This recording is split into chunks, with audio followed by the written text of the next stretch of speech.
Un dîner organisé par François de Rugy au ministère de l'écologie le 31 janvier a réuni une dizaine d'écologistes. Parmi eux se trouvait Denis Baupin, quelques jours à peine avant l'ouverture du procès qu'il a intenté aux femmes et médias l'accusant de harcèlement et d'agression sexuelle. Le procès en diffamation de plusieurs femmes et quelques médias intenté par Denis Baupin a été marqué par l'absence de l'intéressé, la semaine dernière. Pourtant, 4 jours avant l'ouverture du fameux procès, le journal Le Figaro révèle que l'ancien député écologiste accusé de harcèlement et d'agression sexuelle a dîné en compagnie de l'actuel ministre de la Transition écologique, François de Rugy. Sur Europe 1, le numéro 2 du gouvernement s'est justifié ce mardi en expliquant qu'il ne savait pas que ce procès allait avoir lieu. Évidemment que la concordance de calendrier était très malvenue, reconnaît François de Rugy, avant d'assurer qu'il n'était pas du tout un soutien de Denis Baupin.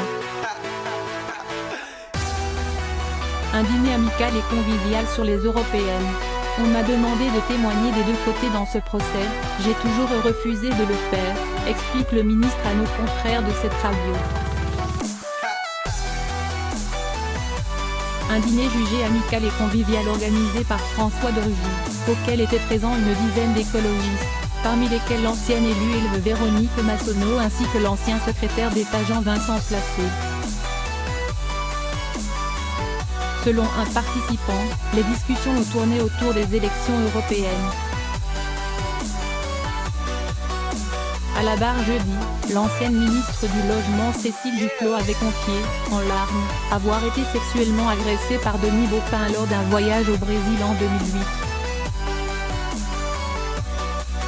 Agression sexuelle, SMS insistant, gestes déplacés. En 2016, 14 femmes s'étaient confiées dans les médias, provoquant une onde de choc au sein du parti écologiste et relançant la question de l'omerta qui entoure les violences sexistes en politique.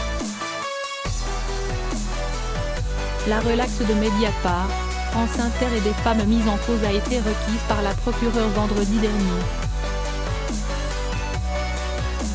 Le jugement a été mis en délibéré au 19 avril.